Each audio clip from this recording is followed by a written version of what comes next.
आज के इस एक्सप्लेनर में हम एक ऐसी ग्लोबल एनर्जी रेस यानी ऊर्जा की दौड़ के बारे में बात करने वाले हैं जो आने वाले 50 सालों का पूरा नक्शा बदल कर रख देगी। ये दौड़ ना अब सिर्फ तेल और गैस तक सीमित नहीं है, ये सच में आने वाले कल की सबसे बड़ी ताकत का खेल बन चुका है। हम एक ऐसे दौर में आ चुके हैं जहां किसी भी देश की सक्सेस, उसकी इकोनॉमी और उसकी नेशनल सिक्योरिटी सिर्फ और सिर्फ इस बात पर निर्भर करेगी कि उसके पास एनर्जी के कैसे और कितने स्रोत हैं।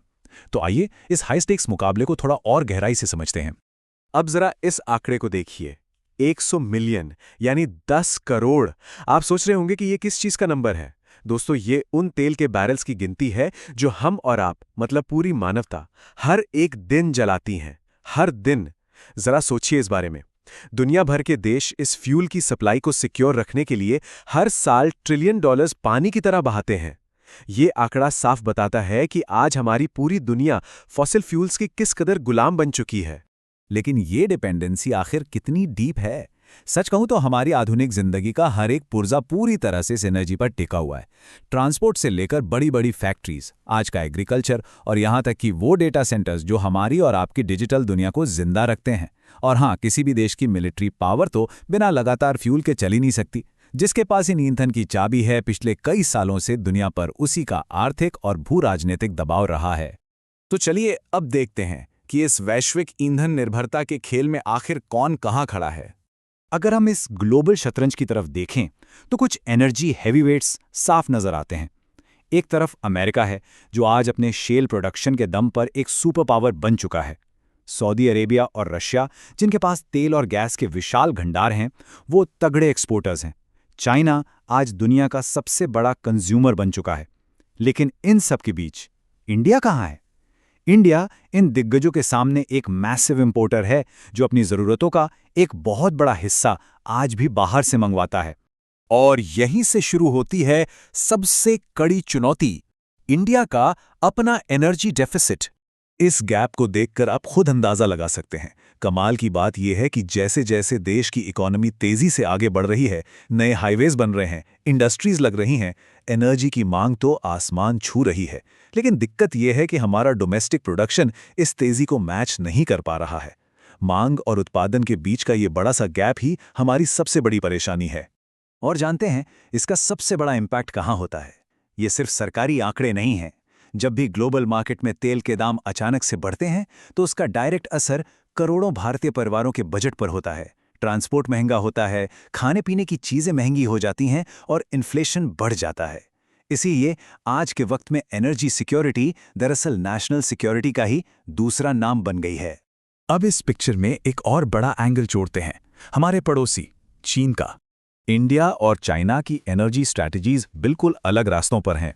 जहां इंडिया फिलहाल अपने सप्लाई सोर्सेज को डाइवर्सिफाई करके आज की मांग को पूरा करने की कोशिश में लगा है, वहीं चाइना ने पिछले कई दशकों से एक लंबा गेम खेला है। उन्होंने अपनी पूरी ताकत आने वाले वक्त की मैन्युफैक्चरिंग और इंडस्ट्रियल डोमिनेंस पर लगा दी है। एक तरफ सर्वाइव करने की जद्दोजहद है और दूसरी तरफ फ्यूचर को डोमिनेट करने की तैयारी। चाइना ने जिस तरीके से ये हेड स्टार्ट लिया है वो वाकई हैरान करने वाला है। आप बस सेक्टर्स पर ध्यान दीजिए, चाहे वो इलेक्ट्रिक व्हीकल्स का मास एडॉप्शन हो, विशाल गिगा फैक्ट्रीज में बैटरी बनानी हो, बड़े बड़े सोलर पार्क्स हों, या फिर नए जमाने के फ्यूल की जान रेयर अर्थ मिनरल्स को प्रोसेस करना हो। चाइना इस वक्त इन सारी चीज़ों में बाकी पूरी दुनिया को बहुत पीछे छोड़ चुका है। तो अब यहाँ पर एक बेहद अहम सवाल उठता है, क्या अगली एनर्जी रेवोल्यूशन के पूरी तरह सेट होने से पहले इंडिया इस फासले को कवर कर पाएगा?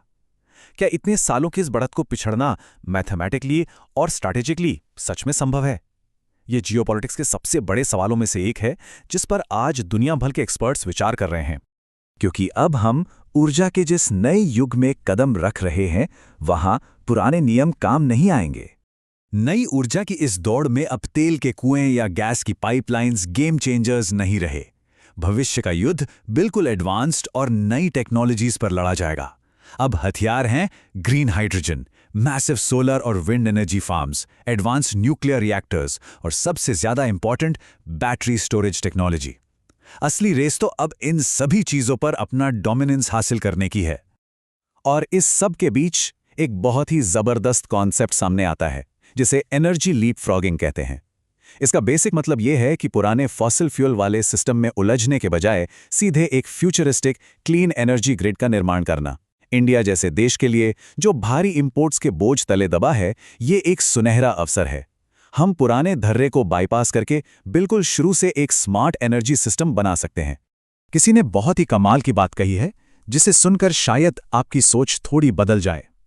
अगला सऊदी अरेबिया वो देश नहीं होगा जिसके जमीन के नीचे तेल का जखीरा हो, बल्कि वो देश होगा जो दुनिया की एनर्जी टेक्नोलॉजी को पूरी तरह से कंट्रोल करेगा।